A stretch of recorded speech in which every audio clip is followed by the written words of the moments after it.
محبتوں کا مان رکھنا سیکھیں۔ زندگی بہت چھوٹی سی ہے۔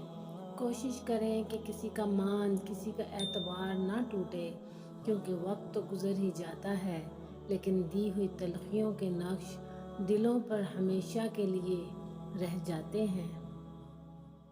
اگر تمہیں ذرا سا بھی اندازہ ہو جائے کہ اللہ تعالیٰ تمہارے معاملات کیسے سیدھے کرتا ہے، تو یقین مانو تمہارا دل اللہ کی محبت سے ہٹ جائے۔ اللہ تعالیٰ نے میرے دل میں ایک بات ڈال کر مجھے بہت تسلی دی کہ وہ لوگ تیرے قابل نہیں تھے جن کو میں نے تم سے دور کیا۔ تب میں نے جانا کہ اللہ کے فیصلے بہت عظیم ہیں۔ اگر کوئی بلا وجہ آپ کا دشمن بن جائے تو مان لیجئے آپ میں کچھ خاص ہے۔ سامنے والا حسد کا شکار ہے۔ زمانے کا شکوہ نہ کرو، بلکہ خود کو بدلو، کیونکہ پاؤں کو گندگی سے بچنے کا طریقہ جوتا پہننا ہے، نہ کہ سارے شہر میں قالین بچھانا۔ میں نے وقت سے سیکھا ہے کہ ہر اس انسان کو آزاد کر دینا چاہیے جس کا آپ کی محبت میں دم گھٹ رہا ہو۔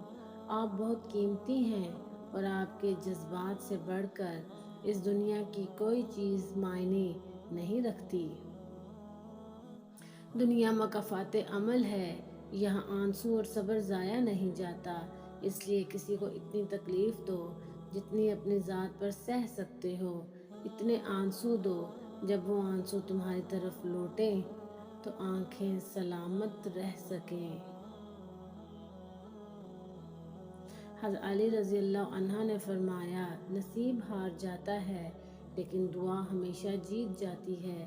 بس یقین کے ساتھ اللہ سے مانگتے رہو، وہ رب تمہیں مایوس نہیں ہونے دے گا، انشاءاللہ۔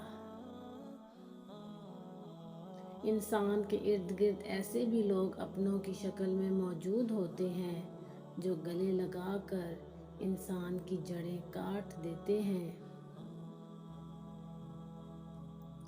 فرمان عمر فاروق رضی اللہ عنہ، جس نے رب کے لیے جھکنا سیکھ لیا وہی علم والا ہے، کیونکہ علم کی پہچان عاجزی ہے اور جاہل کی پہچان تکبر ہے۔ حضرت علی رضی اللہ عنہ نے فرمایا، جو کنویں سے نکال کر یوسف کو تخت پر بٹھا سکتا ہے، بھروسہ رکھو وہ رب تمہارے غموں کو بھی خوشیوں میں بدل سکتا ہے۔ جزاک اللہ۔